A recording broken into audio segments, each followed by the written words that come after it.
আবারও ধর্ষণের অভিযোগ রয়্যাল চ্যালেঞ্জার্স বেঙ্গালুরু পেসার যশ দয়ালের বিরুদ্ধে। ক্রিকেটার বানানোর প্রলোভন দেখিয়ে অনৈতিক কর্মকাণ্ডের অভিযোগ এনেছেন একজন অপ্রাপ্তবয়স্ক কিশোরী, যার প্রমাণ মিললে এই মামলায় কমপক্ষে 10 বছর আর সর্বোচ্চ যাবজ্জীবন কারাদণ্ড হতে পারে দয়ালের। যদিও এ বিষয়ে এখনও কোনো মন্তব্য করেনি আরসিবি পেসার। মাস না পেরোতেই আবারও শিরোনামে যশ দয়াল। এবারও ধর্ষণ মামলায় নাম জড়িয়েছেন রয়্যাল চ্যালেঞ্জার্স বেঙ্গালুরু পেসার। এবারের অভিযোগ আরও গুরুতর।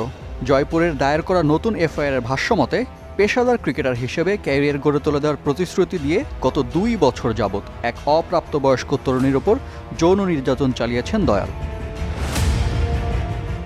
ঘটনার সময় আরসিবি পেসারের বয়স 27 বছর হলেও বাদীর বয়স ছিল 17 বছর। বসুন্ধরা ডায়াপেন্ট এখন আরও উন্নত। এই হট এয়ার থ্রো টপশিট দ্রুত শোষণ করে সোনামণিকে দেয় কোমল অনুভূতি। যে কারণে protection of children from sexual offence act বিশেষ এই আইনের আওতায় পড়বে এ মামলা। অভিযোগ প্রমাণিত হলে কমপক্ষে 10 বছরের জেল অথবা যাবজ্জীবন কারাদণ্ড হতে পারে দয়ালের।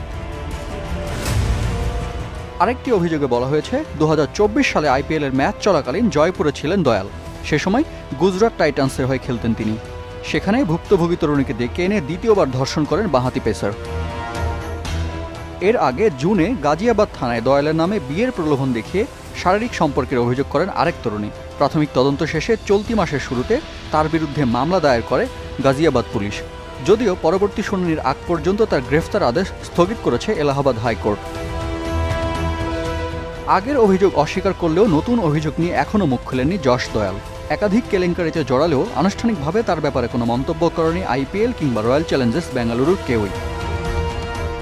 রিফাত হোসেন, চ্যানেল 24।